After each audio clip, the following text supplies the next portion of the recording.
শুভ সকাল বন্ধুরা, আপনারা সবাই কেমন আছেন? আমরা খুব ভালো আছি। আর এই যে সকালবেলা এখন বানাচ্ছি ইডলি। আর এর ইডলির ব্যাটারটার মধ্যে আমি একটু গাজর গ্রেট করে দিয়ে দিয়েছি। তো চলুন ব্লগটা দেখতে থাকুন। ভালো লাগলে অবশ্যই একটা লাইক করবেন, শেয়ার করবেন। আর যারা নতুন রয়েছেন তাদের কাছে একটাই অনুরোধ রইল, সাবস্ক্রাইব করবেন।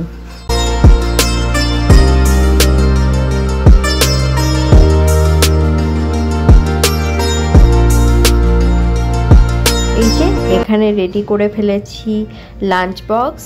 আর এইটা হচ্ছে স্ন্যাক্স বলতে ওদের এক এক দিন এক একটা দিতে বলে।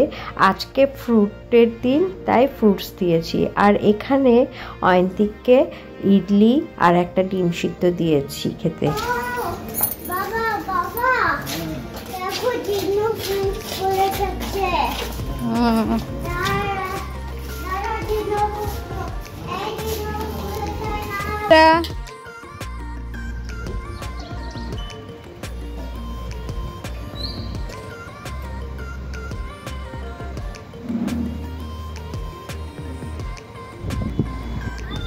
হ্যাঁ, টাটা টাটা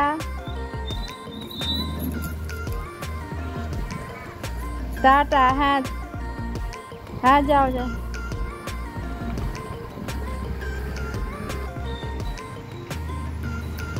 টাটা।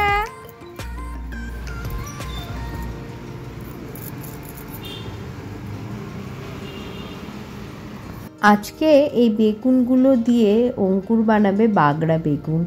এই বাগড়া বেগুন বানাতে একটা মশলা তৈরি করতে হয়।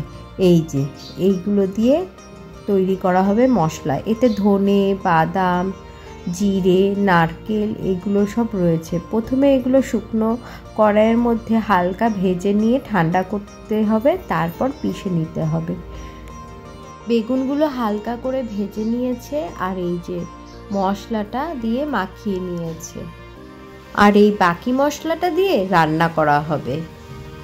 এই যে হয়ে গেছে, গরম ভাত দিয়ে খেতে বেশ ভালো লাগে। আর এই দেখুন, সন্ধেবেলায় চলে এসেছে পুজোর প্রসাদ। এটা কাশি থেকে এসেছে। কাশিতে শিব ঠাকুরের কাছে পুজো দেওয়া হয়েছিল, সেখান থেকেই পুরোহিত মশাই প্রসাদ পাঠিয়ে দিয়েছেন। এই দেখুন, দিচ্ছি দাঁড়া।